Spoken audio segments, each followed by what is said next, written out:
बापू बापू आ गया बेटा, आ गया। तबीयत तो बड़ी खराब है, डॉक्टर साहब को बुला के लाना पड़ेगा। बुला के लाता हूँ। बाबू मत जाओ। अरे बेटा बुला के लाता हूँ, बुला के लाता हूँ डॉक्टर साहब को।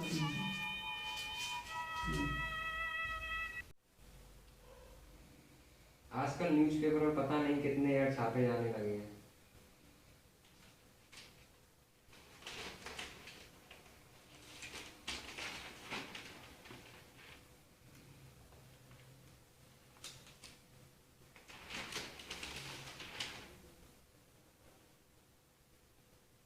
ओहो, पता नहीं क्या हुआ इस समाज का,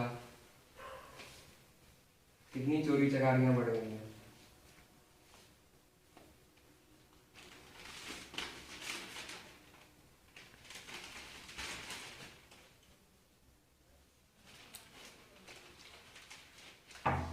डॉक्टर साहब, डॉक्टर साहब। कौन है?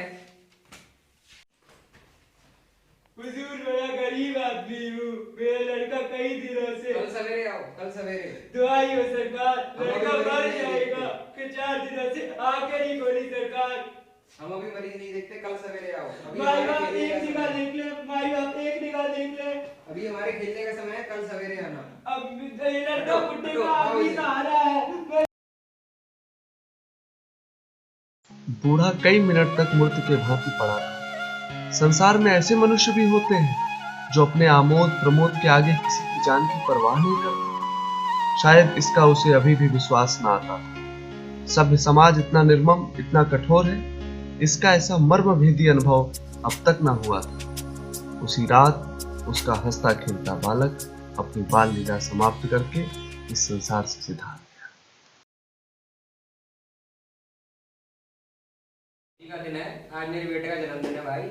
हाँ डॉक्टर साहब, खुशी का तो दिन है ही।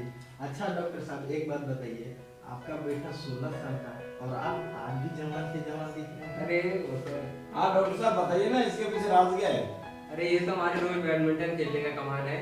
आप लोगों से भी हमने कहा था आइए कभी हमारे साथ खेलने, पर आप लोग आते ही नहीं है। समय निकालिए थोड़ा सा। डॉक्टर साहब आपने तो पैसे बहुत कमाए हैं, ऊंची बिरादरी से हैं, समाज में आपकी इज्जत है, और इंसान को चाहिए क्या?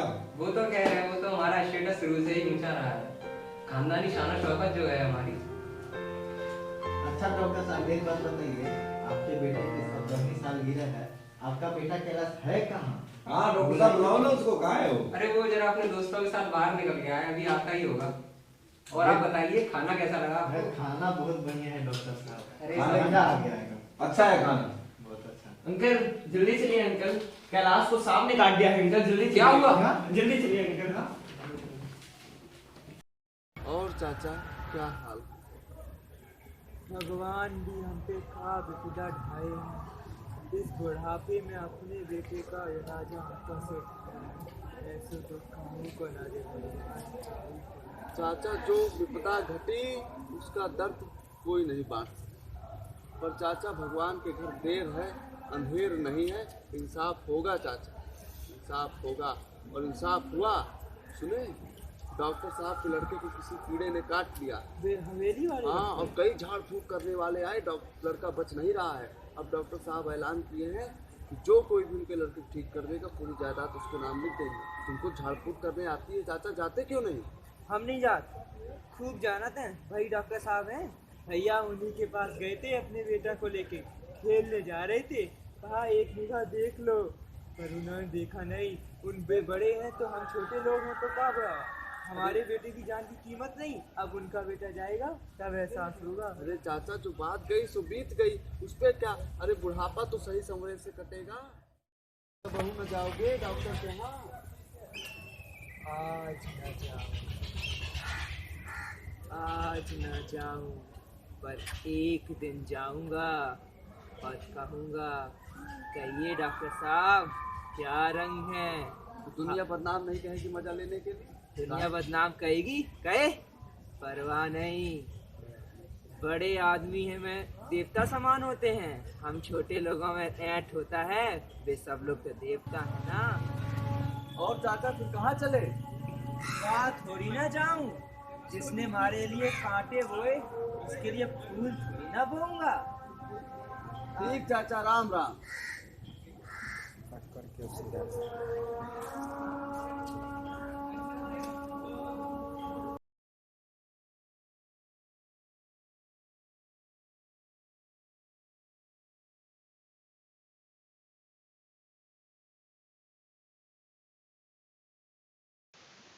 मैं इतनी दूर व्यर्थ ही चलाया।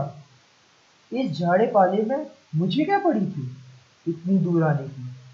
डॉक्टर का बेटा मरे जिए मुझे क्या। हजारों लोग मरते हैं दुनिया में। नींद नहीं आ रही थी तो भजन कर लेता दो चार, झुपड़िया में पड़ा रहता। यहाँ मरने की क्या जरूरत थी।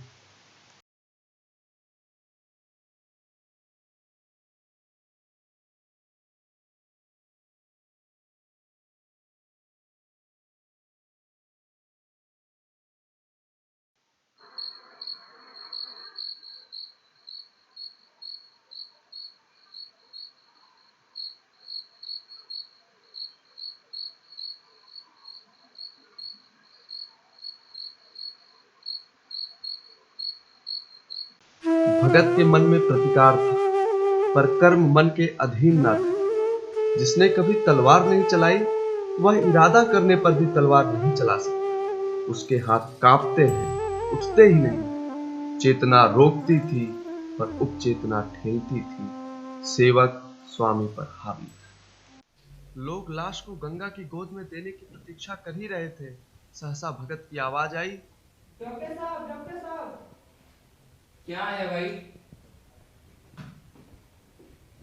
आज तो हमारे ऊपर ऐसी मुसीबत आ गई है कि अब कुछ भी कहते नहीं बनता है। शायद मैं 1 महीने तक एक भी मरीज नहीं देख पाऊंगा। भैया कहाँ है, जरा मुझे दिखा दीजिए। भगवान बड़ा कारसाज है, मुर्दे को भी जिला सकता है। पता नहीं कब उसे दया आ जाए। 3-4 घंटे हो गए हैं, पर अभी तक कुछ भी नहीं हुआ है। नारायण की कृपा होगी तो भैया उठ जाएंगे। अभी कुछ नहीं बिगड़ा है।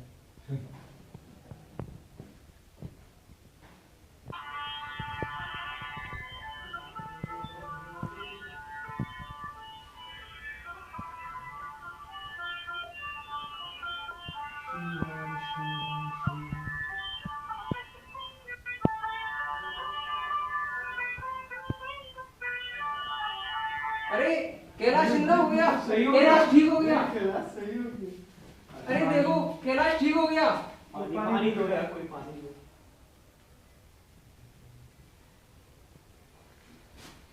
आराम करो बेटा।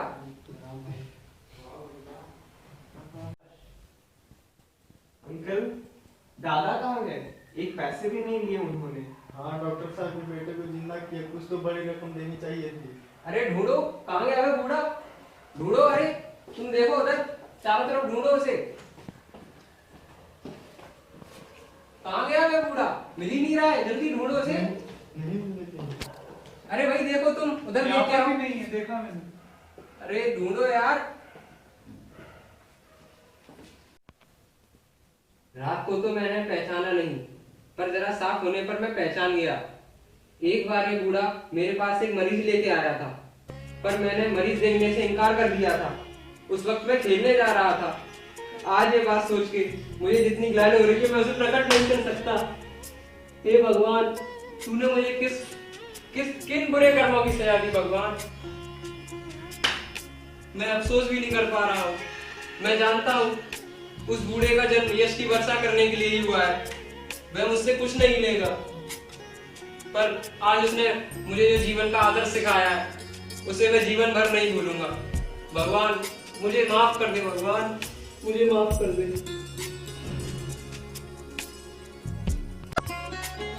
कहाँ तो तय था चरांगा हर एक घर के लिए, कहाँ चराग मयस्सर नहीं शहर के लिए। यहाँ दरख्तों के साये में धूप लगती है, चलो यहाँ से चलें और उम्र भर के लिए। ना हो कमीज तो घुटनों से पेट ढक लेंगे, ये लोग कितने मुनासिब हैं इस सफर के लिए।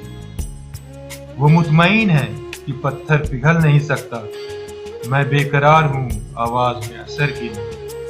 जिएं तो अपने बगीचे में गुलमोहर के तले, मरें तो गैर की गलियों में गुलमोहर के लिए।